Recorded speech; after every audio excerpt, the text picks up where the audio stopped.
Did you know that over 2 million Africans died under French colonial rule alone? This is a story of forgotten crimes, massacres, and systematic oppression.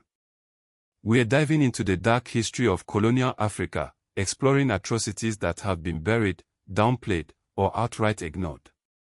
From the late 19th century to the mid-20th, European powers carved up the African continent, leaving a trail of blood and destruction in their wake. France, for example, controlled over 35% of Africa. But territorial control came at a horrific price. Let's start with a massacre that signaled a fundamental shift in colonial rule, the Tavif Massacre. In June 1888, in the borderland town of Tavif, now part of Ghana, British colonial forces brutally murdered an estimated 800 people. This wasn't an isolated incident. It marked a turning point, signaling to African communities that negotiation was over, and lethal force was the new order. Now, let's move to Senegal, 1944. World War II had just ended, and Senegalese riflemen who had fought for France were returning home. These soldiers, many of whom had risked their lives for the French, demanded payment of their wage arrears. The response: the French army opened fire on the unarmed soldiers at Tayara military camp, near Dakar. A betrayal of the highest order. Next, we confront one of the most brutal episodes of colonial history, the Herero and Nomo genocide in German Southwest Africa, now Namibia. The seeds of this genocide were sown in 1903, with a dispute over the price of a goat. But the situation quickly escalated. In January 1904, German colonial leaders sent a telegram to Berlin claiming an uprising, even though no fighting had occurred. Kaiser Wilhelm II responded by sending Lieutenant General Lothar von Trotha as the new colonial governor. Von Trotha issued the infamous Vernichtungsbefehl, the extermination order. This was explicit racial extermination rhetoric, decades before the Nazi genocide. The order called for the complete annihilation of the Herero and Nomo people. German Southwest Africa was larger than Britain, France, and Germany combined, making the scale of this genocide all the more horrifying. The violence wasn't limited to large-scale massacres. In Chad, in 1899, a column led by Captains Voulet and Chenoin committed unspeakable atrocities as they moved east. Murder, rape, pillaging, village burning, these were their methods.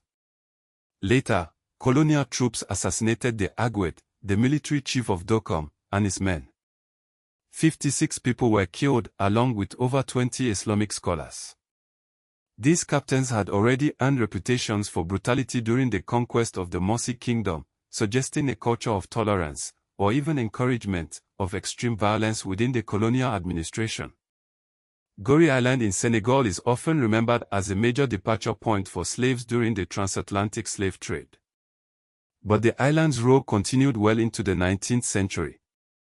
Beginning in 1815, it was transformed into a slave trade hub, and millions of Africans were uprooted and enslaved, with hundreds of thousands perishing during transport. But the violence of colonialism extended far beyond massacres and enslavement. European powers employed systematic punishment methods to control and subjugate African populations. Executions, prison encampments, forced removals, penal labor, floggings, amputations, these were not aberrations, they were coordinated systems of control. Even after formal colonization, documented evidence shows that slave raiding continued into the early 1900s. For example, a raid on Kumra in Chad in 1903 saw Fub slavers capture thousands of people. This indicates that colonizers didn't eliminate slavery, but often co-opted or redirected it for their own purposes.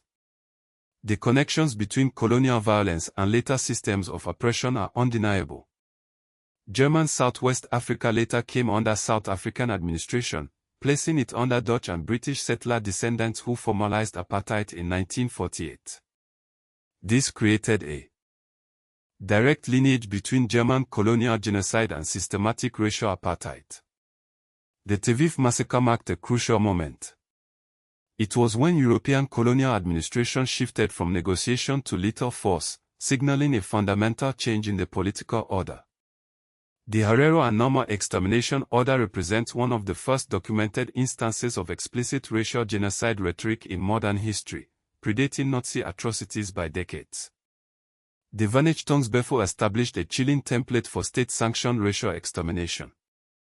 The sheer scale of death and destruction under French colonialism, with over 2 million lives lost, represents a generational population loss. This has had a profound impact on economic development, social structures, and cultural continuity across multiple African nations. Even today, post-colonial African institutions retain structures of violence inherited from colonial punishment systems. Violence became embedded in governance itself. So, what is the legacy of these colonial crimes? African nations are still grappling with the consequences.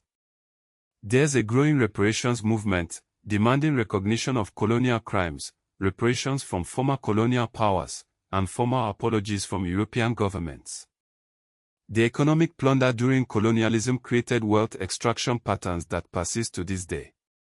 Colonial-era trade route control evolved into modern economic dependency relationships. Modern African criminal justice, policing, and military structures often retain colonial-era punishment methodologies, perpetuating colonial power dynamics. But perhaps one of the most insidious legacies of colonialism is the suppression of historical memory. Most African populations lack detailed knowledge of specific massacres and atrocities. Colonial powers controlled historical narratives, and post-colonial governments often deprioritized colonial crime documentation. Casualty figures remain contested, and many atrocities went unrecorded or records were destroyed. Colonial powers often framed their violence as necessary pacification or development, obscuring systematic genocide as administrative necessity. This rhetoric continues to influence how colonial history is taught in some Western institutions. While Ghana-led UN resolution declared the transatlantic slave trade as the gravest crime against humanity in world history, this is only a start. The crimes of colonialism demand further recognition. They demand justice. They demand that we remember. The question remains, when will the world truly acknowledge and reckon with the full extent of these forgotten colonial crimes?